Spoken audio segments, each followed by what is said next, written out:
Good to see you, Suzanne. Suzanne, meet Briar, who I Hi. myself just met seconds ago. We're getting Hi. everybody to join us in here. Hello, everyone. Come on in. I'm going to go ahead and get this going live on Facebook. I am having computer issues today, so I'm really hoping that this is not going to disrupt our presentation, but let me porting because that's important as well.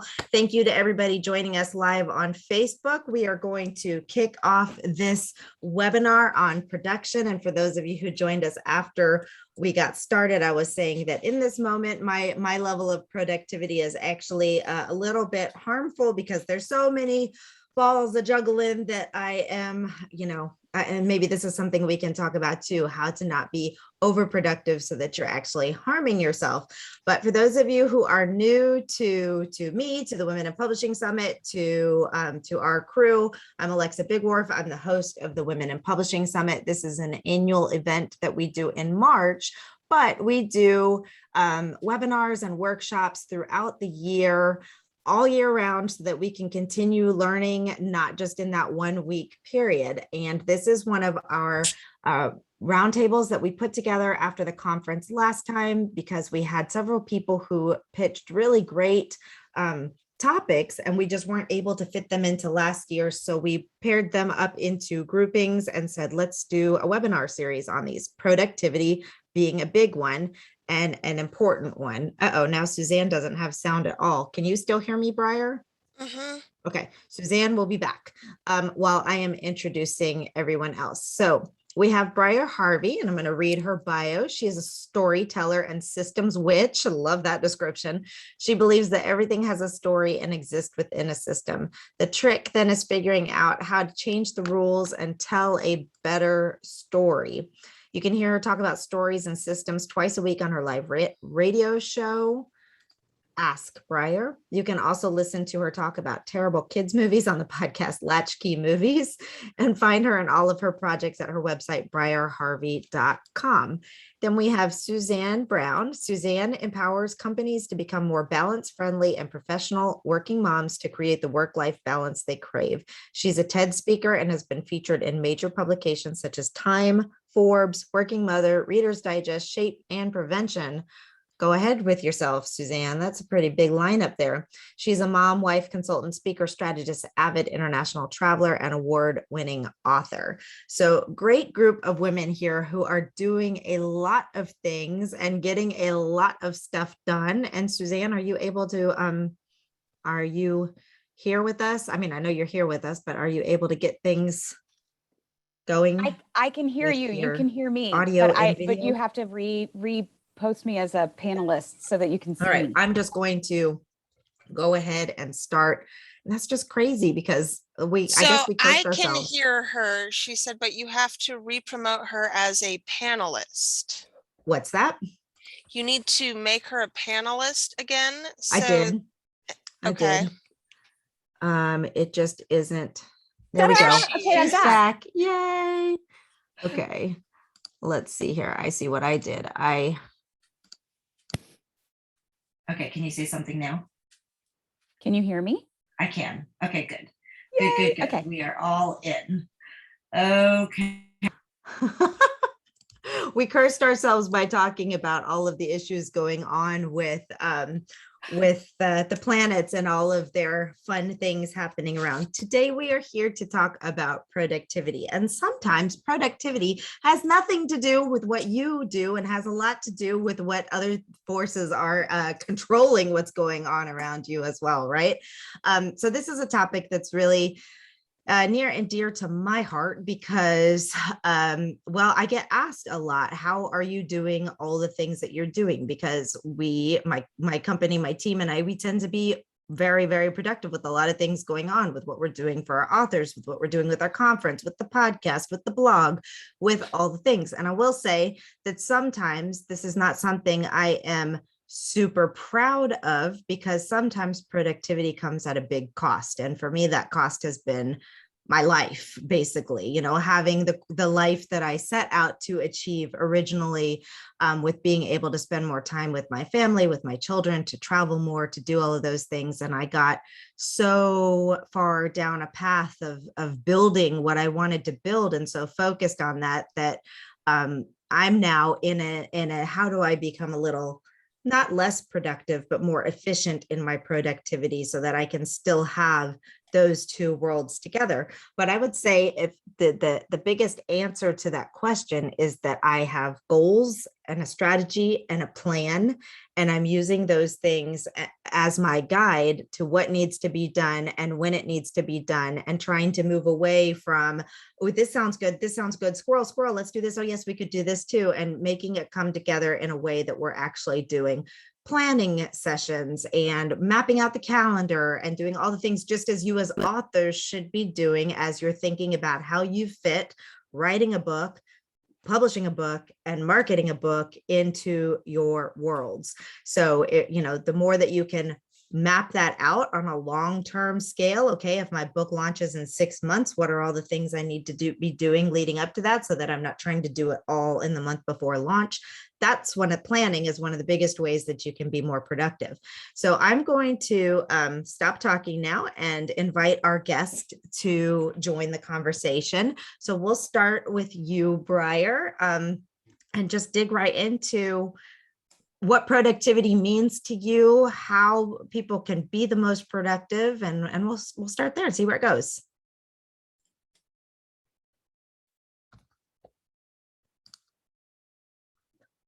Oh, there we go. I'm back. I'm here. Okay. This is me. I can't hear anything. She's back. Yeah. We start with one of my partner's favorite expressions, which is that no plan survives the field of battle. And that's I love that. That's what so true. planning is. So I'm a coach for largely neurodiverse people. That's ADHD, autism, chronic depression, anxiety, all of the, fun stuff. And for these folks in particular, and for a lot of us after the last year and a half, after chronic grief, after being in situations where we're not in good contact with human people, productivity is hard. And so the lesson is, how do you make it feel good so that you can actually do it? Because for my people in particular, if we don't like it, we won't do it. We'll write it down on a piece of paper and then go spend all day scrolling social media.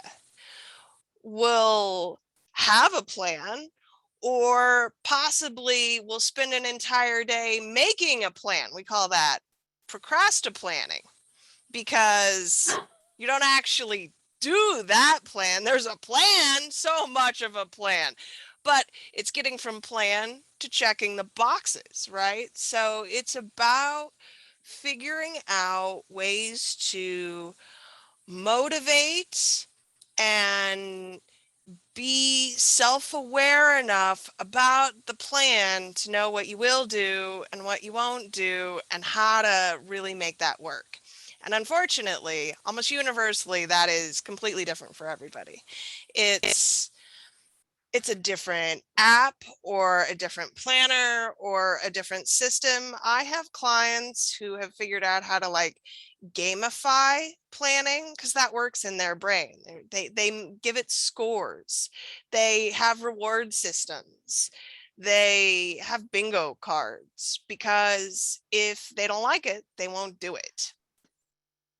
I think that's a super good point on two things on there. First of all, the whole idea that yes, planning is great, but only if the plan works for you. And for us, and my team knows this very well, we have a plan, but it's it's a living plan. It's a living document. Like things will change and we have to be able to change with those things. If something isn't working, we're not just going to keep doing that same thing over and over. So I love the idea that, they go to a battlefield and they have to be ready, that plan has to be ready to survive. So making it not getting like, okay, I have a plan and I said I was going to do it this way. So this is the way it has to be done. And I think with book launches in particular, right now, we have to be super flexible around it because we're about to put up a blog post today, in fact, on the crisis that is happening in the printing world right now, and the delays in printing and the things that are just throwing plans all crazy through it.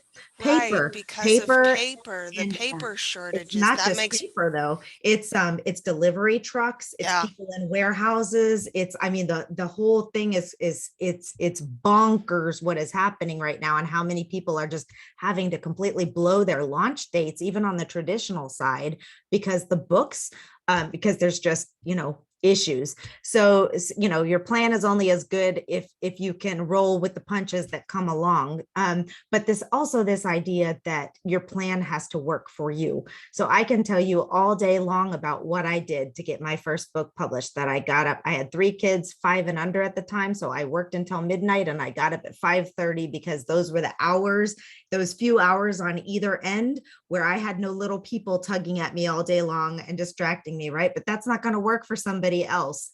So knowing what type of planning works for you and being able to adjust. So those are phenomenal points. And we will come back to the next part of that after Suzanne pipes in, because now you have a completely different type of business and what you're achieving. So let's hear on your end. So, productivity is making the most of your time, right? Like that is ultimately what you are trying to do in whatever role that you have. And for most of us, our job isn't writing. We generally do something else and then we write, right? Like it's the 1-2 punch. And so there is this need to be productive. And I will start by saying that really what we're talking about, and which you kind of alluded to at the beginning, Alexa, is this desire to maximize your time, right? To maximize your time and your effort. And so that whole element of working smarter isn't only about productivity. I always say that it's about time management, which is the managing and controlling our time, and then productivity. So it's time management plus productivity, which is making the most of the time that you have. And then there's this other piece that we never talk about, which is staying on task. Yeah. Right. So it's those 3 pieces that actually come together, and you have to figure out what works for you in each of those 3 areas. Because if you do a really great job of time management and productivity, but you can't stay on task to save your life, the other 2 have to work so much harder in order to account for that. Or if you're really good about staying on task, but you have no idea what you're going to be working on, then you can be as focused as you want, but you're literally just wasting your time. Yeah. And so I think that understanding, and it's going to be different for everyone, right? Like what you use as your tools and apps and tricks are going to be different than what I use. Yeah. I will say though, the most important tool that you have, absolutely most important tool, which we all overlook on a regular basis, is your calendar. Yeah. So before you go out and you start grabbing all of these tools and all of these other things, and it's like, okay, I'm going to use this, use your calendar efficiently and effectively, because that way you literally block out time. Because if you don't, something else is going to take that slot. But the next piece of that, though, and this is the part that I struggle with, and we've been working on blocking my calendar and doing all of these things, et cetera, kind of goes back to both of your points, is that if you don't want to do something, or you don't like doing something, or you're just like, or it feels heavy to do something for whatever reason, like that time can easily I can be like, okay, I was supposed to work on my book for 2 hours today, but I have this client project, or I have this, or I really want to do this instead, or it's been 3 years since I've had my haircut. Maybe I should, then actually using the calendar, like you say, you're going to do it. And marking those times is like, maybe, I don't know, like the games that Briar was alluding to is, talking about, okay, I'm going to punish myself or I'm going to reward myself is maybe better if I don't stick to those things. And obviously flexibility with the calendar, life happens. Sometimes things come up that you just can't, that you have to adjust that time frame. But I like that the calendar is an incredibly important tool, but again, only works for the people who will go in and actually utilize it. Right. But, something to think about though, is you can use your planner to be the thing that reminds you, right? Like, I'm trying to be much better on my blog about having other people contribute. Okay. And so on my calendar is the reminder for me to remind somebody else, right? Of like, reach out to Alexa about such and such article. And so even those kinds of things can be helpful, because if you have something that's due on, a week from today, you can put in your calendar a week notice, right? And that way it's like, okay, it's a week notice, and you literally just delay it one day. And that's your daily ping of like, okay, I need to work on this for 30 minutes now. Yeah. Right. And so you can figure out like, what are the tips and the tricks, even in something like your calendar, that really help you. Because having something blocked on your calendar, if you're not actually going to do it, it's not worth the energy, right? And so you do have to figure out what works for you specifically. And I will also say that you want to be able to use the time in your day that most effectively is used for the task at hand, right? So like for writing, you don't want to do your writing when you're absolutely exhausted at the end of the day and you're fried, right? Like you're like, this is garbage that I've literally just written on the page. So you have to figure out, okay, my most productive time is first thing in the morning. And so I can get up and I can start writing first thing in the morning. Mm-hmm. Not everybody is like that though. So especially if you're writing and you have a 9-to-5 kind of job, like you're going to have to move some things around if your most productive time is at 10:30 after you've had a cup of coffee and, whatever else. Like you're going to have to move things around in order to account for that super productive time. Because as a writer, you want to be writing when you are at your best, right? Yeah. Like that's when you want to do your writing, not when you're not as an aside, not as like, oh, I'll deal with it when I can deal with it. Like it becomes important to carve out that time. Yeah, absolutely. So I couldn't agree more. And so Brian, I have a tool. Yeah, good. I was about to come to you. I was like, you're the systems witch. What? You must have some systems. For people who have a hard time holding themselves accountable, try having someone else hold you accountable. Use FocusMate. It's called body doubling. And you literally set up a 50-minute or 25-minute session with a stranger, and you can decide if you'd like to be matched with women or non-binary folks so that you don't have to meet weird random men. And it allows you to just say at the beginning, hey, this is what I'm working on. And you have 50 minutes with this person on the camera with you doing whatever it is they said they were going to work on. And at the end of the session, you come back, you check in, and you celebrate. And it's really great. It's like $5 a month for unlimited sessions. If you have a hard time self-motivating, get somebody else to help cheer you on. And you can say, hey, this is what I'm going to try and avoid, or I'm going to share my screen so you can see that I'm not on Facebook. Like there are levels of accountability that you can build into this that really make it great.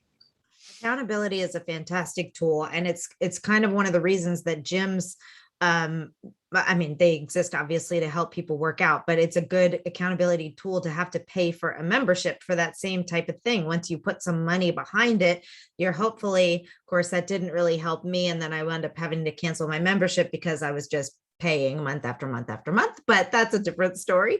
But there are, even within our community for the Women in Publishing Summit, there are other people. Find the people in your stage where you are. If you're writing, find the people, go into the group and ask other people who need accountability for writing. If you need accountability for marketing, find the people, use the group we've also created to find other people who want to do this. The challenge is both people have to be on the same page with that. And that's why I like your tool, because you've got people who are invested in saying, I am equally as invested as you are to make sure that this happens.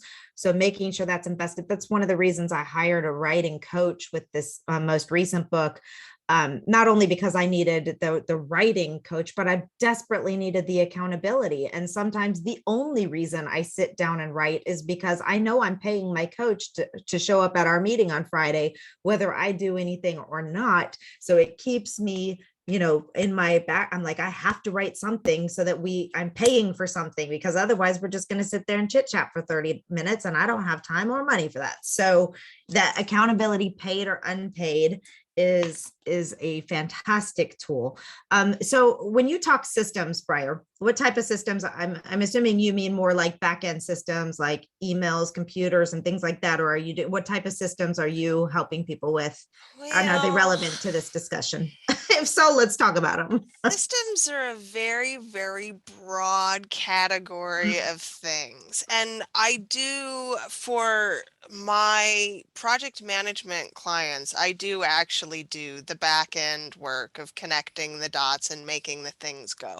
But for most of my people, it's actually more talking about executive dysfunction and why you can't remember where you parked the car, and why you aren't eating the vegetables that you put in the drawer in the produce because you forgot them once they were there, right? So systems are very much about habits, patterns, routines, the things that we build for ourselves on the back end that allow us to do the things when we don't want to. Yeah. So Suzanne, with your line of work, with working with moms who are part-time employees and full-time moms, largely a lot, are you still doing that, or have you moved full? Have you shifted? No, it's kind of part-time and full-time. I mean, it's really just more about professional working mothers. So in whatever, some are working remotely now, some are back in the office, as sad as that is, like, it's kind of a little bit of everything. But I think that what Briar is talking about is kind of the same thing that I deal with. Like, so much of it is that you want things to become habit, right? Like that time that you write, you want that to be a consistent time that you write. You want to be able to say, okay, I'm going to do this for an hour every day, or I'm going to write 1,000 words, however long that takes, like, whatever that looks like.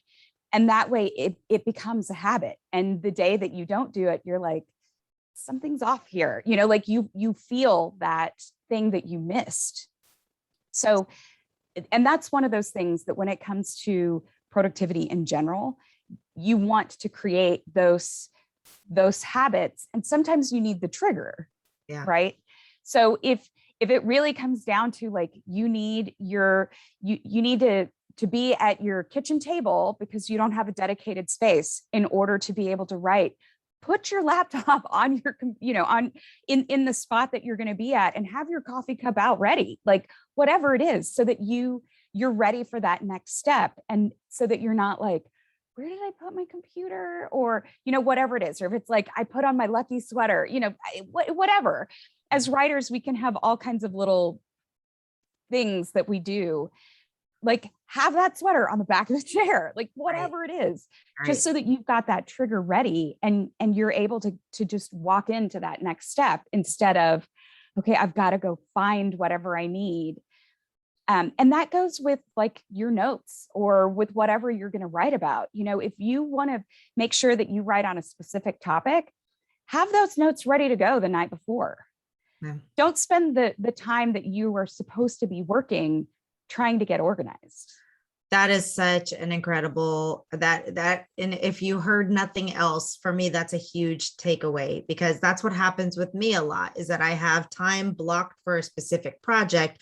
I go in and I spend half the time just trying to get myself ready to work on that project. So I want to roll back just a teeny tiny bit, because I don't want to gloss over this, because I think that, as simple as it sounds, this is the hardest part. And Briar's, your example on the vegetables, and both of you are giving great examples here, but the vegetables, like I posted to some of my friends the other day that vegetables come to my house to rot and die, because I buy them with the best intention. I stick them in the fridge and then I forget about them. So with that example, with the example of showing up and spending all your time organizing, let's roll back just a little bit and talk about the things that we can do at the beginning to start understanding these patterns that we have, and then recreating the patterns that will allow us to get to where we want to be. Either one of you can start. So with the vegetables, you put them in the door, and then you put the condiments in the drawers. Well, that's one good idea. Then they're in your face. They're literally visually there. And that's actually what I recommend. Build sensory triggers. So Suzanne talked about the sweater, and that's amazing.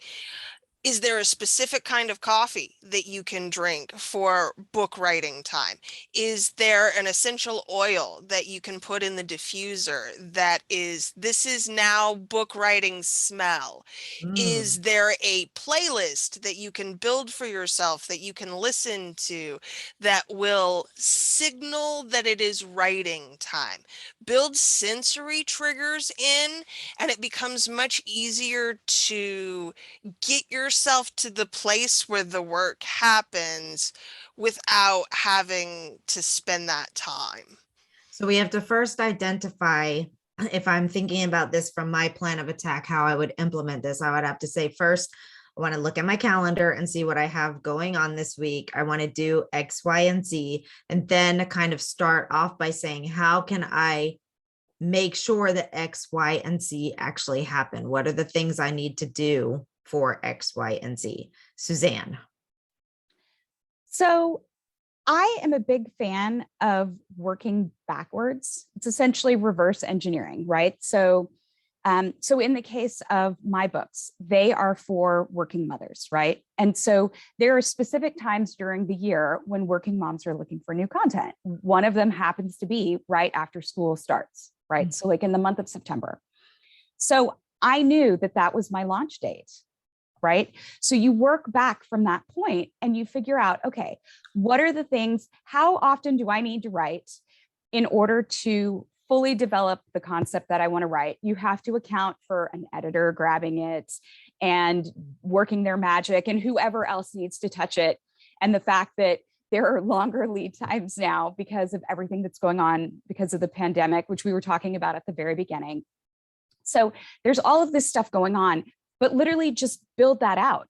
Mm-hmm. And you don't have to create a plan yet, but just understand timing, right? Mm-hmm. And if you delay that by a month, what happens? Because I can tell you this right now, working moms are not looking for content in November when it comes to productivity. Like they're not, they're like already checked into, the holidays. Right.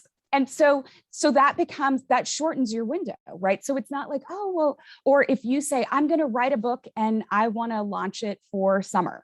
Okay. But people aren't necessarily looking for all kinds of content in the summertime, right? Like your summer reads, great thing to have in the summer. You might not want that as the school year is starting. I write nonfiction, so I can't necessarily speak to that, but you can figure out your windows of when people are actually looking for your content, right? Based on who your audience really is, who you are truly writing for. Yeah. And so if you reverse engineer and you figure out, okay, what is the overall plan? And then when you figure out, what do I have to do each week in order to hit those big milestones, right? And that's when you start developing that idea of, what do I need to write every day? What milestones do I need to hit each week? And you can say, well, I'm going to work 12 hours on my book each week. Okay, that's great. And I'm super excited for you. What does that actually look like? Can you actually take an hour every single day and then devote 7 hours over the weekend? Like, can you do that? And if you can, that's amazing. And you should totally work for that, like build that into your routine. But for most people, that's a lot of time. I mean, realistically, right? Like I wrote an hour a day to write my books. And that was what I could handle, an hour a day. That was 7 hours a week, right? But I had to build in that time. And I had to I had to understand ways to account for that time. Yeah. So for example, I went to my husband and I said, I want to be able to write an hour a day. What do you want to take on? Good for you. You know, not so delegation. That's yes, the way. Yeah. And so I mean, I gave him things that I was willing to hand to him, right? Like there were things that I would never have my husband touch. He took on cooking. And, you know, but that was the thing. I figured out, okay, what is a way for me to save almost an hour a day? And cooking in itself, if you aren't being efficient and effective with your cooking, it can actually take a ton of time, right? Like the preparing of a meal every single day it is great. And if you enjoy it, good for you and keep doing it. But for the vast majority of women who I speak to, they're like, oh my God, how can I make this process easier?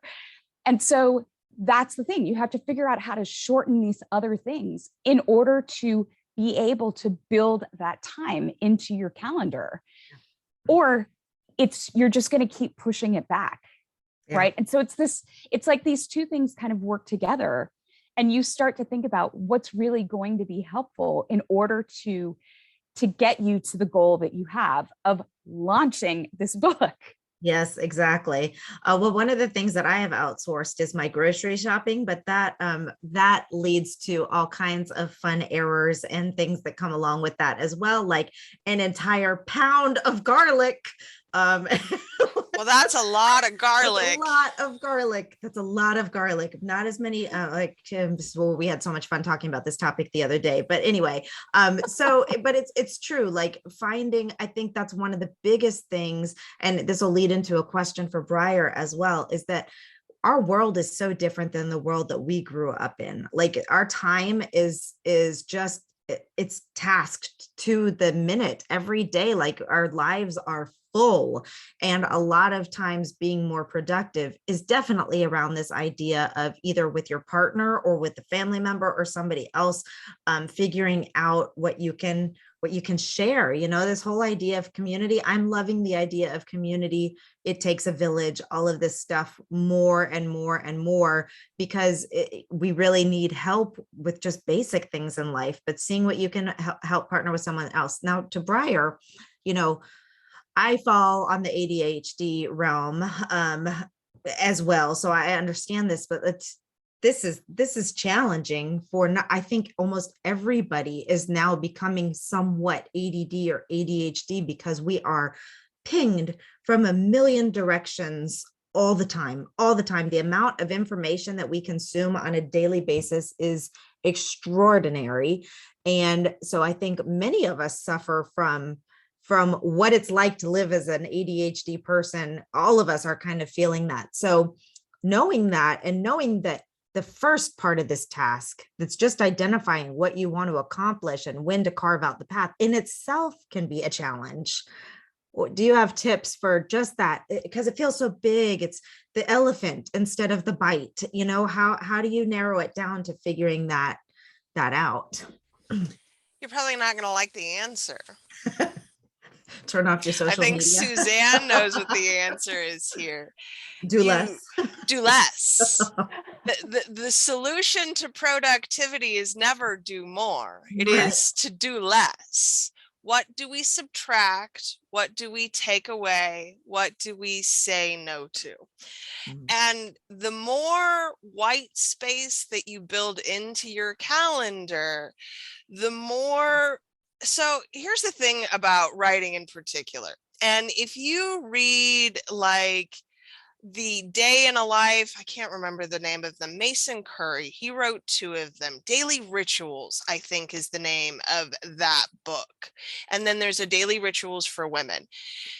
The daily rituals of many of our famous writers involved walking around and looking at birds a lot, and having long dinners, maybe with or without intoxicants. Like, look at some of our very famous writers, and they were stoned all the time, hanging around, doing nothing, Drunk. typing away for 25 minutes at the end of the day, and somehow we have great works of art. So when it comes to writing, that sitting around and thinking about things is important. That doing nothing and allowing the ideas, the thoughts, the dreams to percolate, that's important. And you have to build in the time for this.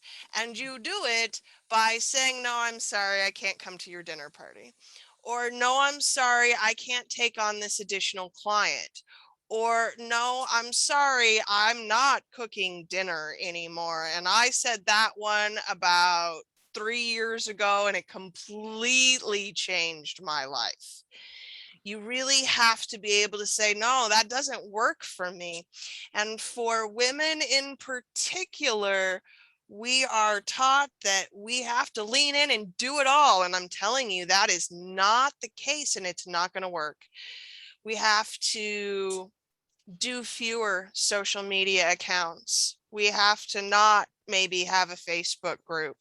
We have to do the things that we love. And if you love your Facebook group, have your Facebook group. But if you don't love your Facebook group, get rid of it. With my permission, you don't got to have one. You can market in other ways. Yeah. You do not have to do all of the things they tell you to do. And the less you work, the more time you'll find to actually create the work that you want to be creating. Yes, absolutely. I went to a conference last April, and there was a big focus on this whole thing of like the whole concept of stepping back and creating space. And it was for creative entrepreneurs, and just this whole idea that entrepreneurs in general, like we are always wanting to move forward, do something, create something.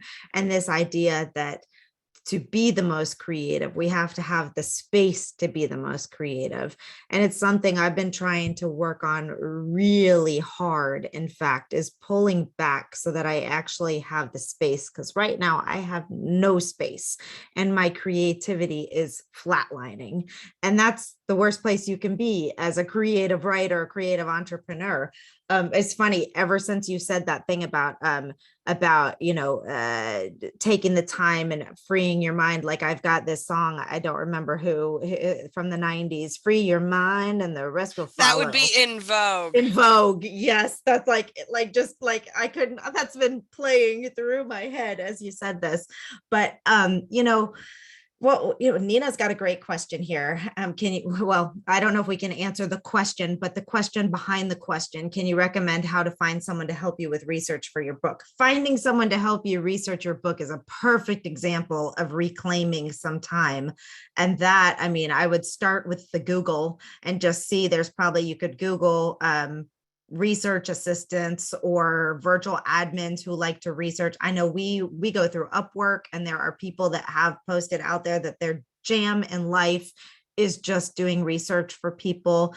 If there's somebody in here that moonlights as a researcher, there might, you might be able to make a connection, but just that's a great place that you can free up time. And people back in the day, I don't do this anymore, so nobody asked me because this is something I will say no to, but I used to help people research their books as well. So there are people out there that do that. But now I've totally sidetracked myself here. But this whole idea of making space so that your yeses are more valuable yeses, and so that you're not just taking on more and more and more and more to fill the time. And this is just a total side note here, but I want to address COVID and grief in general outside of COVID.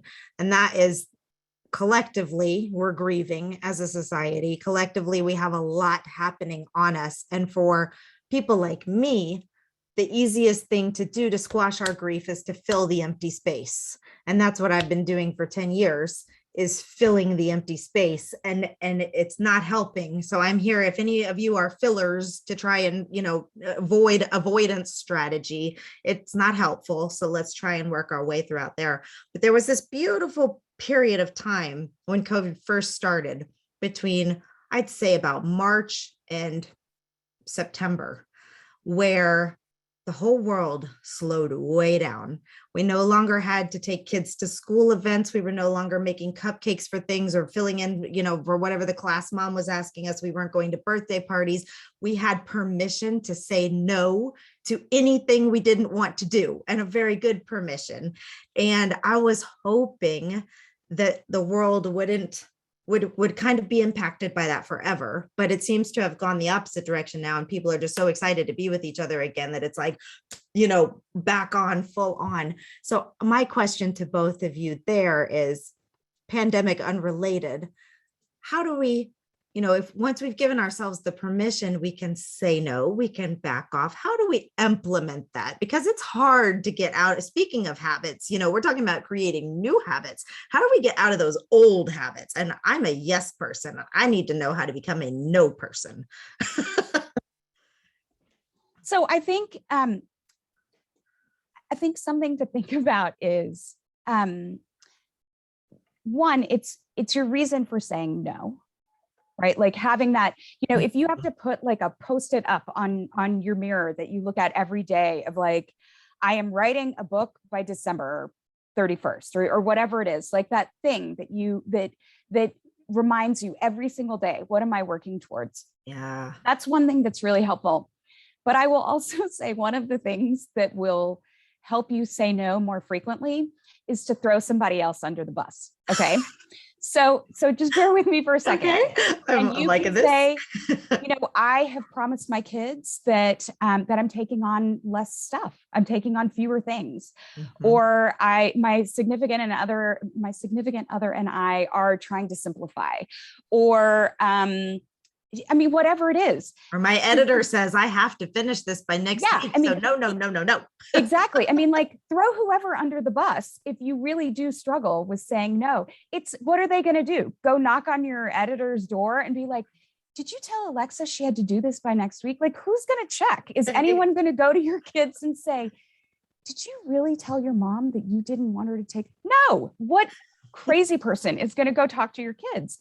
And so if you feel the pull so much, be okay with having somebody else be your reason for saying no, right? But I think having this thing that you're working towards and then having this out, and that just kind of gives you some of the courage to continue to say no, right?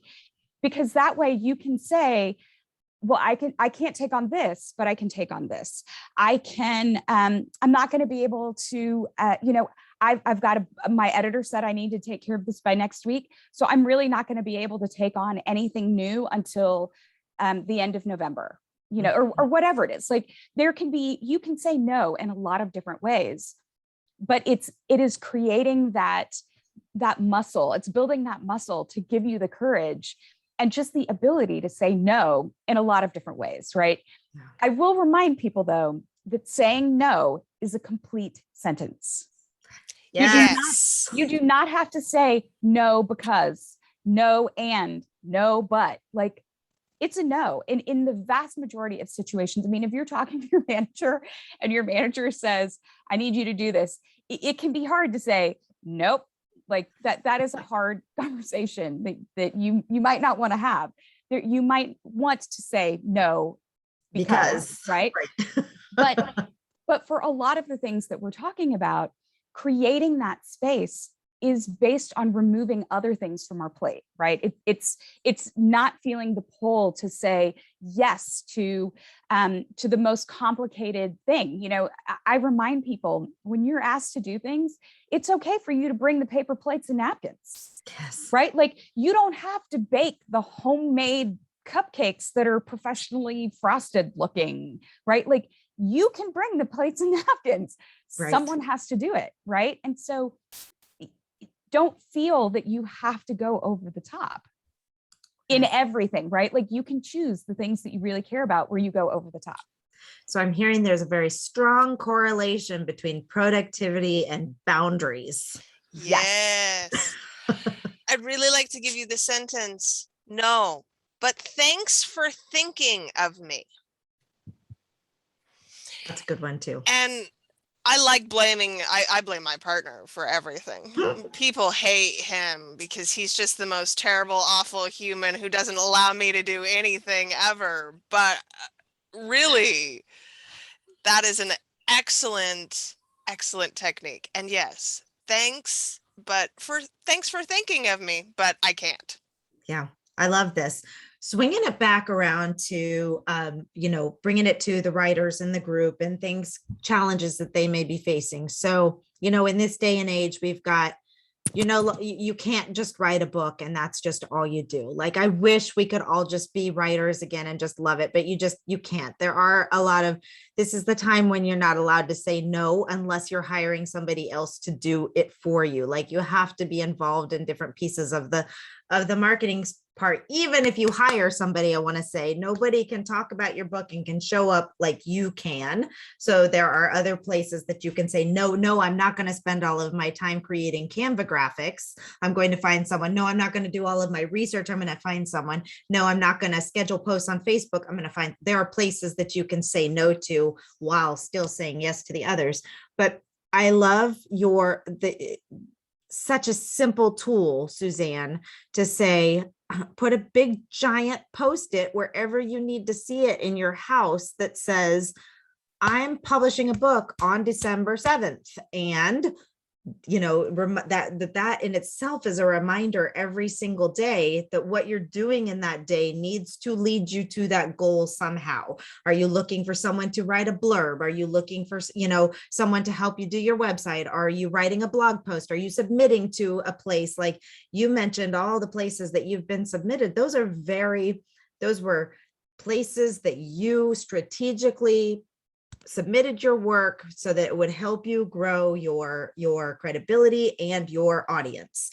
Are you doing things that you can do there? So I'm just going to let you two hop in on this. I don't have to give all the examples. Giving the just creating that framework basically that then allows you to create the space for being the most productive in reaching that goal. So I'm going to jump in here and I'm going to put my marketing hat on.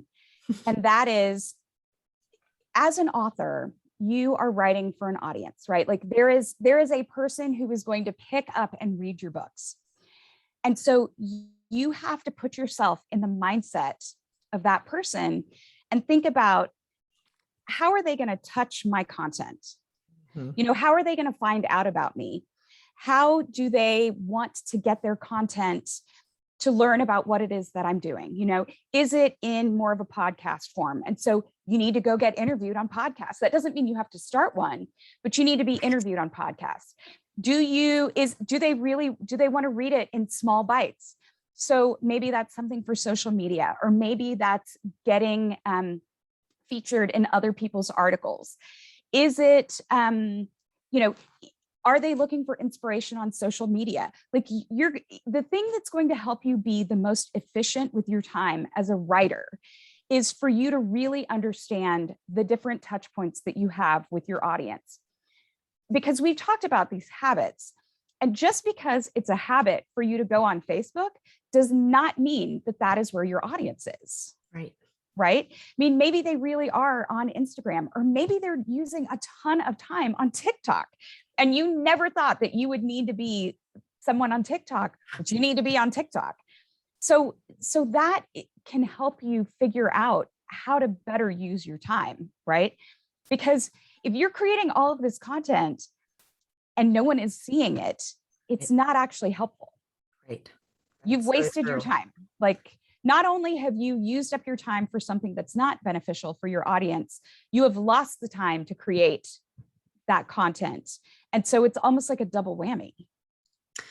So Briar, that's a great point. And I wanted to follow that up with the fact that Briar, you're doing a podcast or a radio show that you do twice a week. And you talk Podcasts. I have lots podcasts. of podcasts. I actually have 2 more coming within the next 6 months. So I have lots of podcasts. So, and here's the thing. I show up, I record, and then I do nothing else. I have an editor for Ask Briar. And then I'm launching a podcast that's live with a group of friends later this winter, and then Latchkey Movies. And my co-host on Latchkey does the editing. My cohort for my new one does all of the production stuff. I have partnered with people who like to do those other things so that all I have to do is show up and crack a good joke. That's all I have to do is come, make jokes, share the memes, leave. And for me, what I truly believe and what I encourage my clients to consider is that you got to like your marketing. I like having podcasts. They're fun for me. It's a great way for me to show up and be heard and be seen. And I have rheumatoid arthritis, so typing is hard for me. When I write, I typically have to use talk to text software. So that's hard enough to deal with for like long form stuff and writing a book, that I don't want to deal with that for social media. So there it's memes, it's audio clips. I also encourage you to figure out ways to repurpose content. So I have Ask Briar, which is a live show, and then it's syndicated to a bunch of places, and then it shows up on YouTube, and then it's in all of your podcast feeds soon. And then I take snippets of it with Descript, which is an amazing piece of software, and it does the transcripts, and then we can clean up little mini audiograms for me to put in LinkedIn and Instagram and all of those places that I actually hate. What's the name of that tool again? It's Descript, Descript. Perfect. And the goal here then is for me to do the content that I like to create and then figure out ways to put it everywhere else. And the more that you figure out ways to do that, I mean, my last written article was a 4,000 word magnum opus about a movie from 2002 that nobody cares about anymore. So like, do the work that you want to do and figure out ways to put all the rest of the stuff where you hate being. And that makes it easier for you to show up in the ways that you like to. And if you like that, you're going to get less tired of it. I take periodic breaks from my podcast, but mostly that's 3 to 4 recordings a week minimum. So yeah, that's a lot. So this was those two, both what Suzanne just said and what Briar just said, kind of like wrapped it all up together. Because if you're following the progression of this conversation, so we talked about, having those goals, those big things, utilizing the tools that you can have to make you actually do the work, and then wrapping it up in a nice, neat little ball, almost as if we planned this, which we didn't. It just worked out that well this way perfectly, is utilizing what you already have, whether that be other people that can help you, but also this idea of repurposing, because your marketing is a big job, and you are going to want to have it, even if you're not spending all your time in certain places. There are places you want to continue getting it out there. So repurposing so that you can post content in multiple places, because content in multiple places is going to help you grow your audience and the people who are looking for content in those places, etc. So I think that was a really, really nice, neat way of bringing it all around together and showing that you can, in fact, focus on the things that you want to love, that you love doing, and finding ways to be as productive as possible, as efficient as possible, utilizing people and tools to create more. And I love this. I'm definitely checking out that tool. Somebody had asked, what software do you use for talk to text? This is a question we get so much, so I'd love to know what you're using. So they're all crap, right? So Siri is probably the best, and I also like Google Docs, but I actually do all of my writing in Notion because it's block editing, which is a life changer. So I do most of my talk to text in my iPhone. Okay, perfect. And that in itself is a productivity tool, because I will use, if I'm driving around or doing something that I will often just speak whatever, whether it's a blog post I'm thinking about, notes that I need to have, or working on my book. I did almost 30,000 words NaNoWriMo last year in voice to text as I was walking or doing something else. So that in itself is a great productivity tool. Okay, well, we are almost to the top of the hour. We got through the questions that were relevant to this discussion. I know that there were some other questions that were kind of off spurts of things that we were talking about, and I'm sorry we didn't get to all of those, but I feel like we did a pretty good job covering this. Did you two have anything else that you wanted to leave people with on this idea of productivity and tips? So I'll leave you with a final thought. You've gotten a ton of information today, and not all of it is going to work for you. And that is absolutely fine. So take the things that work, take the things that work that need a little bit of adjusting and adjust those. And then the things that don't feel like you have to use them. Literally, just let them go, or share them with a writer friend. But you want to make sure that whatever it is that you put in place to help you be more productive actually does that. Yeah. Right. So don't buy things if you don't think that you're going to use them. Don't say, okay, well, I have to use that tool, knowing full well that you're not going to use that tool, because there might be something else that you don't look into because you already have a tool in the toolbox. Right. So just use what works for you. And so much of it is just trying new things out. Yeah. Honestly. And saying no. Yeah, and saying no. Definitely have the boundaries. But I mean, just try things out. You might try something for a few weeks and say, yeah, that didn't work at all.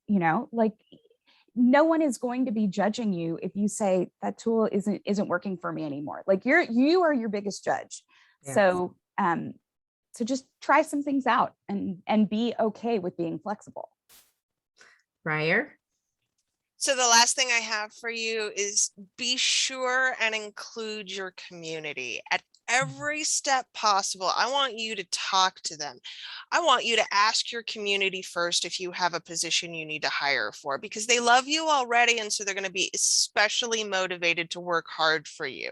I want you to go to your community first if you need an accountability partner, if you need somebody who needs to do beta reading. Always go to your community, always invite them into the work that you are doing. And the more that you can create that conversation with them, the more they're going to share your work with everyone else they know. And right now, word of mouth is your best friend as a writer. The more you're building a genuine community, the more people are going to want to be a part of that. So figure out a way to have that conversation with people in a genuine way, and they will pour back into you. I love that. My final tip is just, even if your plan is going to change or, have to survive the battlefield or sometimes, be scrapped and start over, I still think that when it comes to especially writing books and marketing books, like for me, having a plan, even if it's a broad general plan, and then creating goals and milestones to reach that plan, kind of what Suzanne said about reverse engineering and starting backwards, like that's what we teach our clients too, is look out to that particular launch date and back everything else and figure out all the major things that have to happen so that you can make sure that you are hitting and spending your time on the things that are going to move the football down the field in the fastest way, not punting, because punting just is not the option, doing what you got to do. Sorry, it's football season. But, having something, to me, goals and objectives around those goals are the number one solution to productivity. And then finding, as these other ladies said, finding the tools that work for you and with you to meet those goals, finding the resources and the people that can help you, and saying no to all the other things. For me, that's where I see the most productivity, because if I'm just kind of like, yeah, I'm writing a book and I'll finish it one day. Well, that happened to me once. I think you were in my advanced reader group, Suzanne, for my World War II fiction book that I started marketing 5 years ago. Still haven't finished. So, because there was no plan. So there has to be a plan. But anyway, this was a lot of fun. You two are a hoot to talk to. Where can everyone find you? So I am at briarharvey.com. If you would like to hop on my newsletter, it is briarharvey.com/subscribe. I send memes. You'll love them. Thank you. This has been amazing, Alexa. So basically, yours is for the feel good side of our productivity, right? Not the actual working productivity. No, I'm kidding. That's important too. We like memes. We all need to laugh. Yeah, we all need to laugh. All of us need to laugh at least a little bit more. I agree. So you can find me at All Things Mompowerment. So think empowerment, but with MOM at the beginning. So I have a weekly blog, so mompowerment.com/blog.